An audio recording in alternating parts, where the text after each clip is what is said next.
Now I know, if you get invited to a Chinese home for dinner, especially for jiaozi, jiaozi is dumpling. You know, in America they cost a lot. In China, I used to eat 40 for $1 with soy sauce and vinegar. But anyway, when you get invited to a Chinese home for dinner, if they say come at 6 for dinner, you would eat maybe 8:30.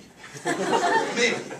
And that's very common in China because it's an event. It's more like Europe. In America, we're embarrassed. You know, the hostess goes, I'm so sorry. I'm a little bit behind. You know, we're 5 minutes behind. So that's how we are. So we go right by the bus stop. And I said, Andy, didn't you tell him in Chinese to stop? And of course, the driver's smiling. The Chinese are smiling.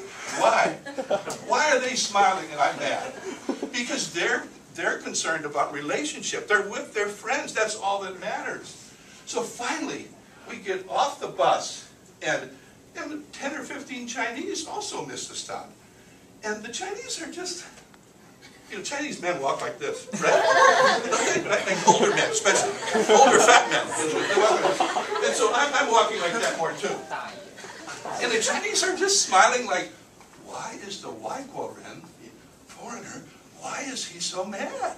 I said, Andy, we're going to be late. So we're walking across the street to the other side of the street to get back. And I have, for you Asian people, it's not an expression anymore, but in my day, when you were mad, we said you have a tight jaw. That's not in use today, right? So much, but in my day, and the Chinese are like, I mean, it's just like, what? Well, you know what? Hey, 1 o'clock, 2 o'clock, 6 o'clock, 9 o'clock. Meiguanqi, bukuchi, doesn't matter. So that's the one thing. The goal versus the relationship. I would say to the Chinese students, they come knock on my door. In those days, they had to sign in because they were afraid that the Westerner would attack communism, or they were afraid the Westerner would maybe try to read the Bible to them. These days it's a lot better, but in those days, in 1984, if a student came to see an American, especially if they knew the American was a Christian, they took his name and they were careful. Well, they would come and they'd knock on the door. Hi, doctor. Hi, Shawan. What can I do for you? Can you fill a letter of recommendation for me? When? Now, Shenzhen, now. You know, I'm eating dinner now. Could you make an appointment? I used to say to my Chinese students, we Americans, we operate in a box. We have a schedule. And if a student says to me on Wednesday, can I see you Friday at 4 o'clock? I get out my day timer. See, I'm old-fashioned. I don't have the computer. I have a day timer, okay? That's what I have. And I write it down, and I feel good because I have a schedule. So the goal versus the relationship. The second one, the group versus the individual. Some of you, I've heard this before, but it's worth remembering. The group versus the individual. I was a student at the University of the Philippines in 1963. That's a long time ago. I was 20 years old, 21. I worked my way back on a Norwegian freighter out of the Philippines to Vancouver, Washington. Vancouver, yeah, British Columbia. I was in the Philippines. Number one, can you stand up, Jay, when I show you something? Give an example. Hey, Jay, hold my hand. Thank you very much. You did very well. In China, in the Philippines, 2 men holding hands. It's okay. It's okay. My professor, Professor Casambre, I'm 20 years old.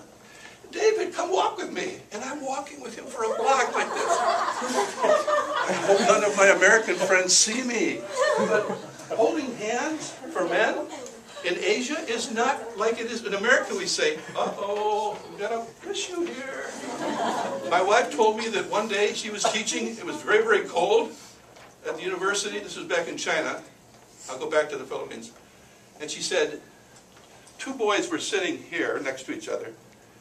And one boy had his hand on the other boy's leg for a half hour. My wife's going, I'm not looking, I'm not looking. There was nothing wrong. These guys weren't gay. It was just, I'm keeping my hand warm. You have a warm thigh, you know. I mean, it's a different culture. The Filipinos have something called small group centeredness. Small group centeredness. It's true all over Asia. The group is very important. The group. So it's much more important. I would go downtown. Today, I've been in China back and forth many times since 1984. And I could go to Taiyuan today, get on bus number 3. You can sit on bus number 3 now. It's modern now. And I would go, and I could go downtown for 20 minutes and just look at people. I could do that my whole life. And I could do it alone. I'm a social person. I'm kind of a nutcase that way. But I like to be alone, too. But, you know, the Chinese would say, why are you alone? You don't go downtown alone. You go with somebody. But again, that's that American Western way. The Filipinos, I heard a priest, a Catholic priest, very brilliant guy named Father Bulatao. And he said the Filipinos have something called small group centeredness. Everything is centered around the group. And I think in many ways the Chinese culture is the same. Okay, so those are just 2 quick illustrations on the group versus individual.